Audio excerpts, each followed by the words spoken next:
Restez avec nous. Je suis sûre qu'il vous arrive de prendre l'avion de temps en temps et que vous vous demandez probablement, comme tout le monde, qu'est-ce qui se passe avant et après votre vol. Eh bien, nous avons des éléments de réponse puisque pour la première fois, la compagnie nationale, en partenariat avec Air France, a accepté d'ouvrir les portes de son activité ultra sécurisée. J'entends la maintenance technique des avions Boeing et Airbus moyen courrier.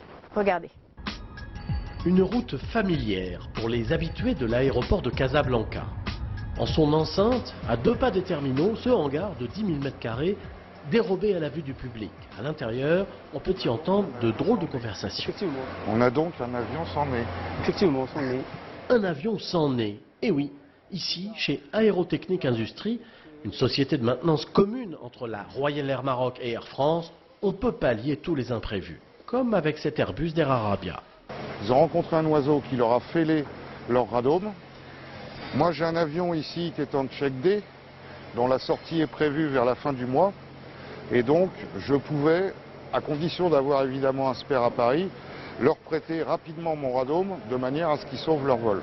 S'ils avaient dû acheter un radome, un radome, je pense que ça doit valoir dans les 70 000 $.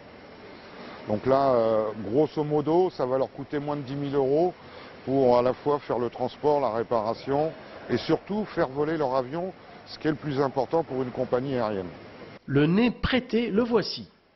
Airbus A320, Boeing 737, ATI assure la maintenance des avions d'une dizaine de compagnies, à commencer bien sûr par la RAM et Air France. Toutes ces interventions, ça génère des bénéfices pour ATI. Effectivement, les heures de main-d'œuvre qui sont engagées, et pour la dépose, et pour la repose, et pour la repose, et effectivement la réparation de ce radome dans nos ateliers. Ça rapporte beaucoup d'argent pour ATI, c'est normal. Il dit qu'ils sont dessus, et peut-être on peut le recevoir demain. 11 h, réunion du jour des cadres d'ATI autour du directeur de la maintenance.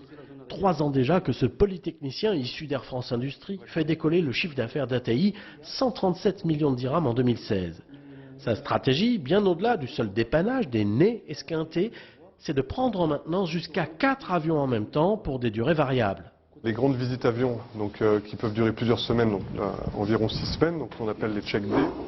Donc ça, c'est des visites que l'on réalise environ tous les 12 ans sur les Airbus, sur les Boeing, enfin ça dépend du programme d'entretien, mais ça va être tous les 8 à 10 ans.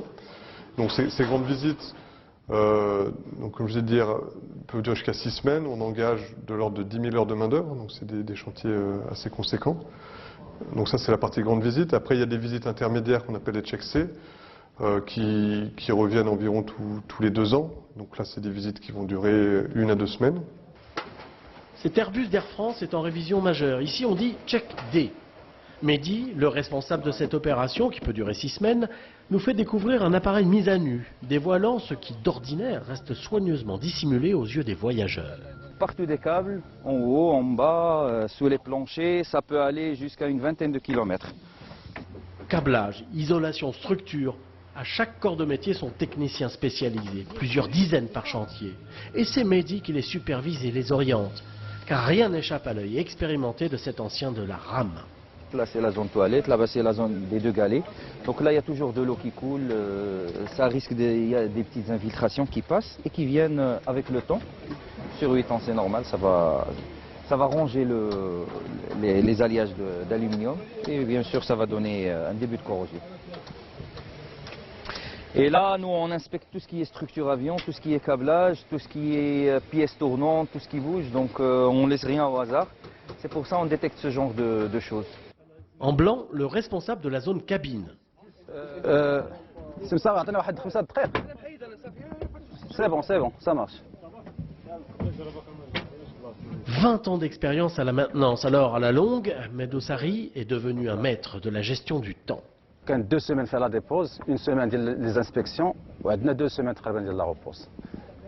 Total de 5 semaines la visite là. On quitte la cabine pour suivre Mehdi dans les coulisses les plus intimes de l'avion. Totalement inaccessible d'ordinaire. Là on est au niveau de la soute à bagages avant. Donc et là c'est la partie arrière de la soute électronique.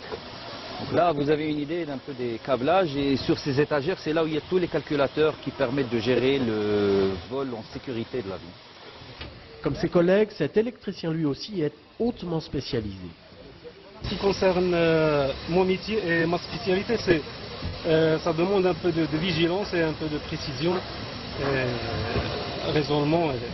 Et il faut bien analyser et documenter la documentation. Jusqu'à 50 techniciens sur un seul avion, tous des salariés d'ATI. Leur point commun, un savoir-faire et une expérience éprouvée. Selon nos informations, les salaires varient entre 7 000 et 13 000 dirhams en fonction de la technicité et de la spécialité. Le conditionnement d'air. Des inspections au niveau des réservoirs, à l'intérieur des réservoirs, des inspections visuellement. On a vérifié le jeu latéral des ailerons, on a trouvé un jeu excessif, on a changé de soleil contrôle. On a fait une check, on a trouvé que le câble a été bousillé. Dans cette visite, on a une délamination sur la window fixed, on a déposé pour le changer. On inspecte la structure pour la corrosion, s'il y a des équipements qui sont endommagés. La corrosion, l'ennemi numéro 1 du point sensible de l'avion, l'électricité. Et ça, depuis 40 ans, c'est l'affaire de M. Kshikesh.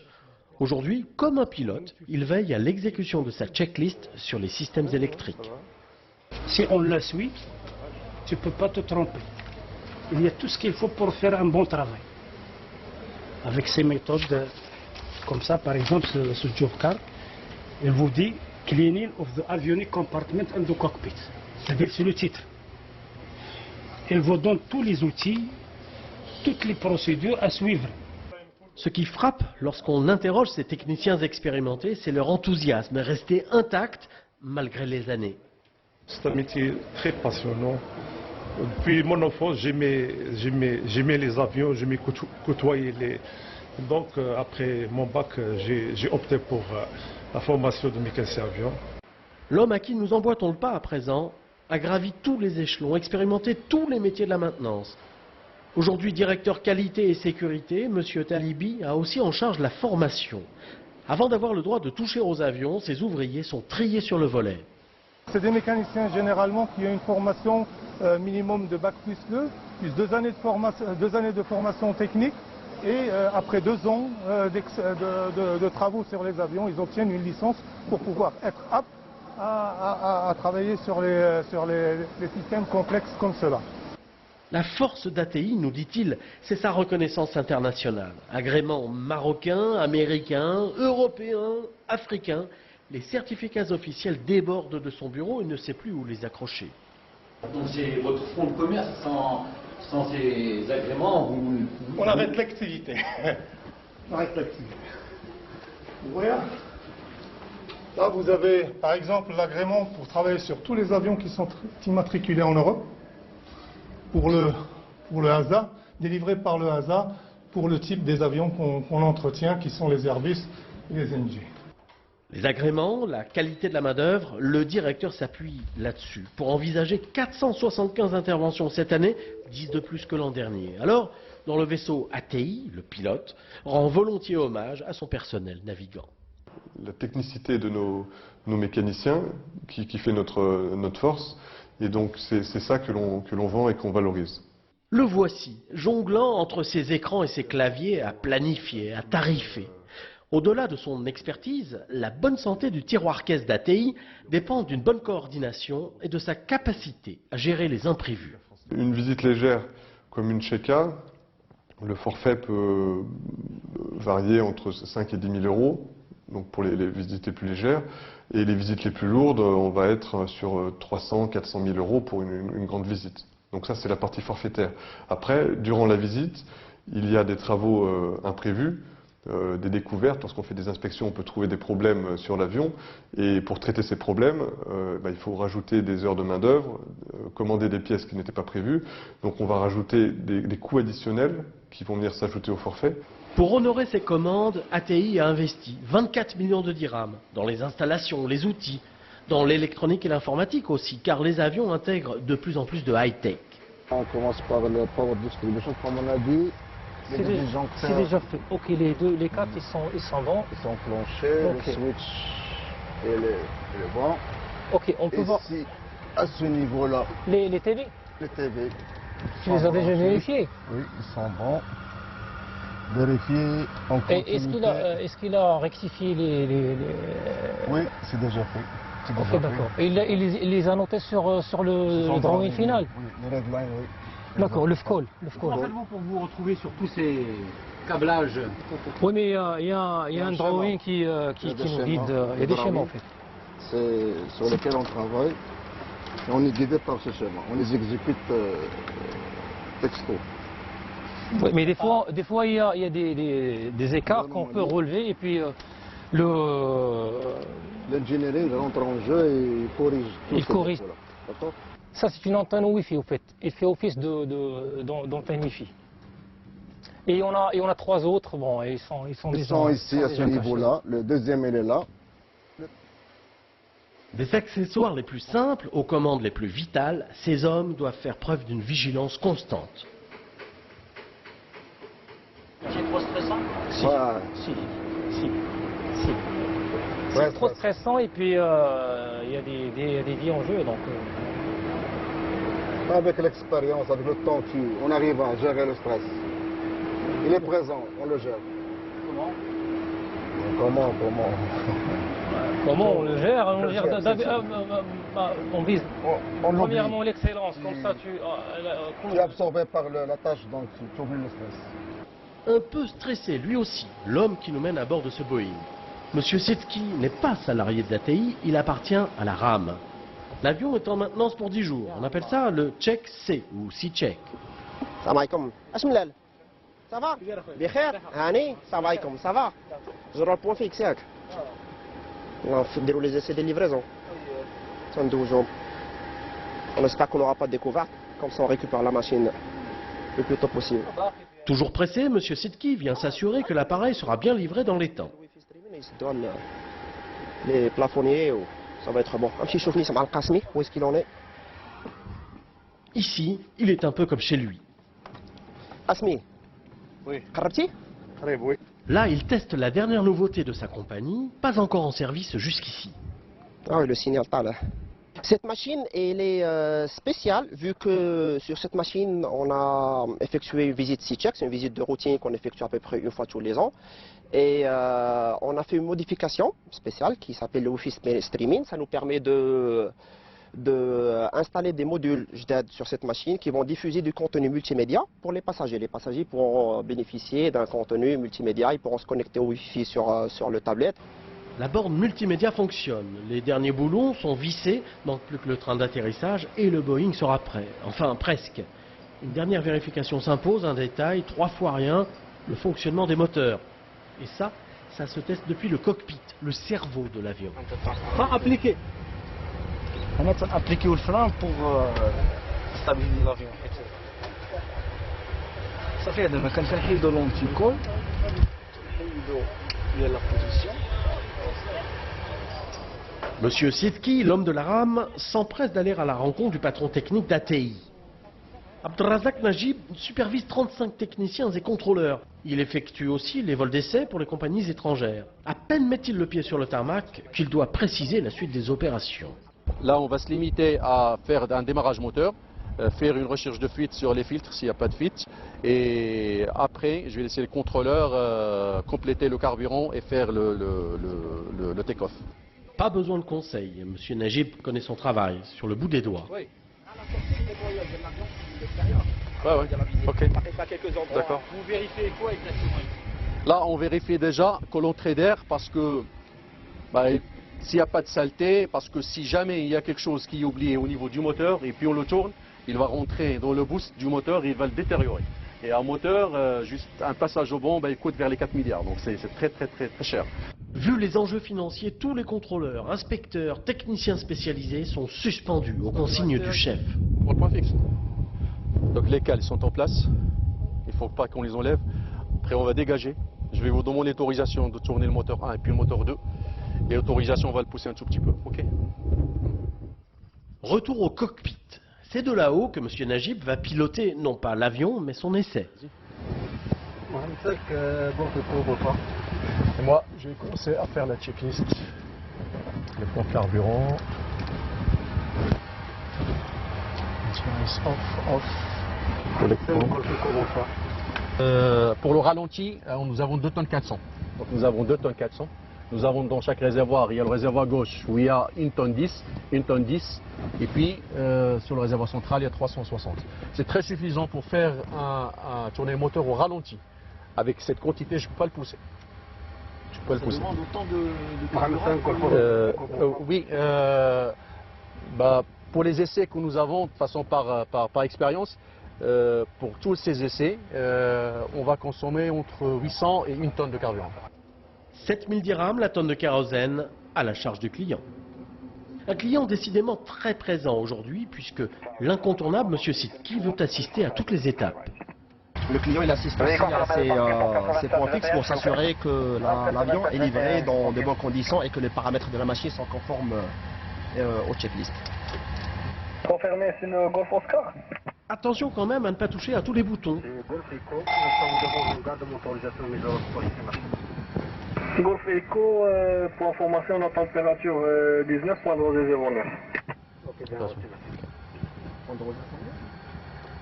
Ah, le sol? Oui, elle écoute. Bon, je peux mettre l'hydraulique? Oui. Vas-y. Ça y est, ça tourne. Ok. On vérifie le frein de parc. On est bon.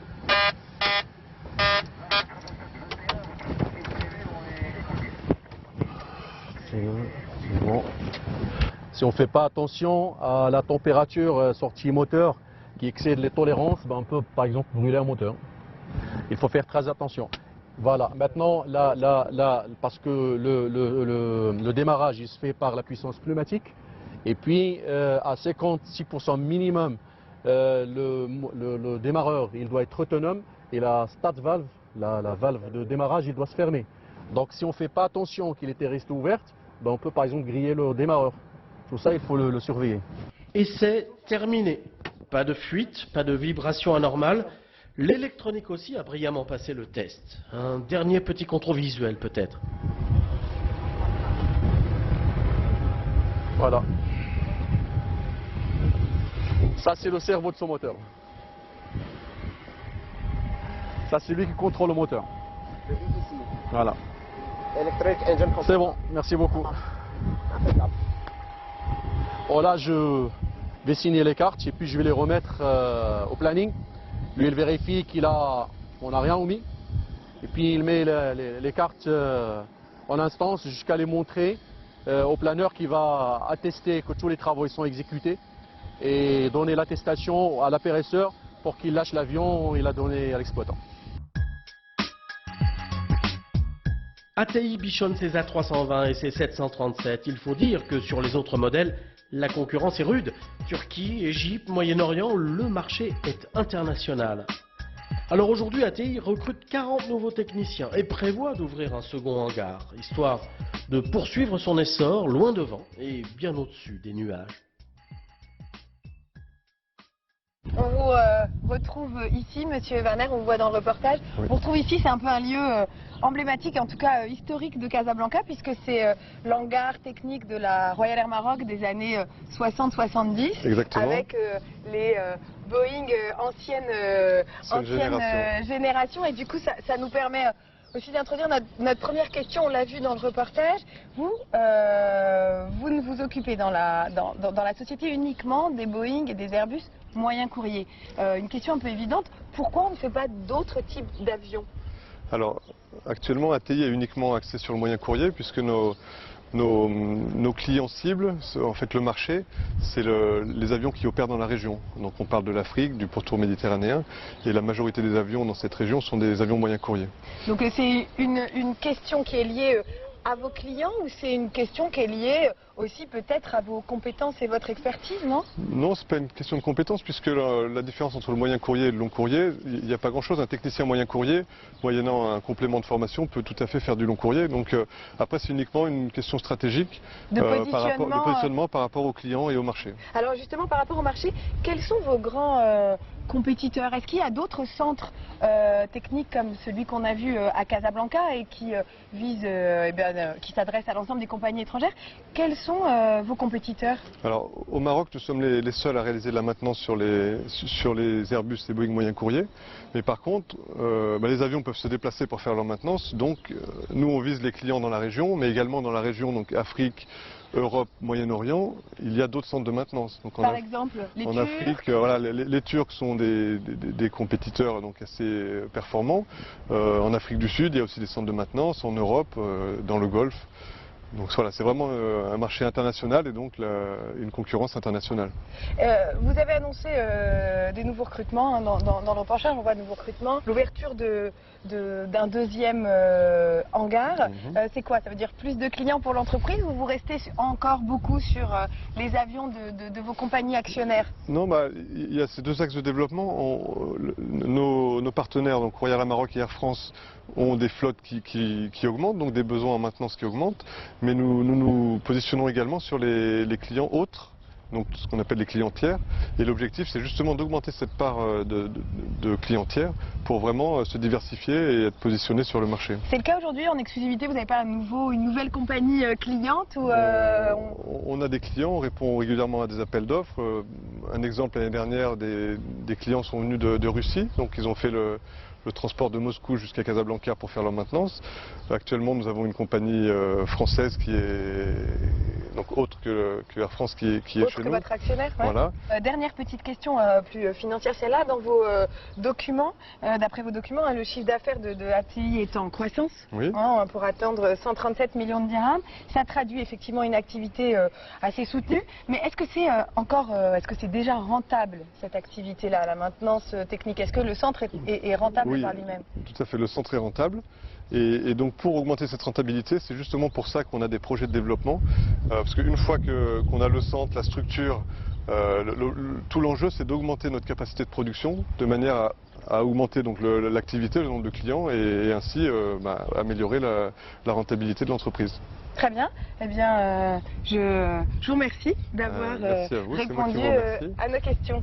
Je vous en prie. Ainsi s'achève cette édition. Nous nous retrouvons le mois prochain pour un nouveau numéro de votre magazine économique. À très bientôt.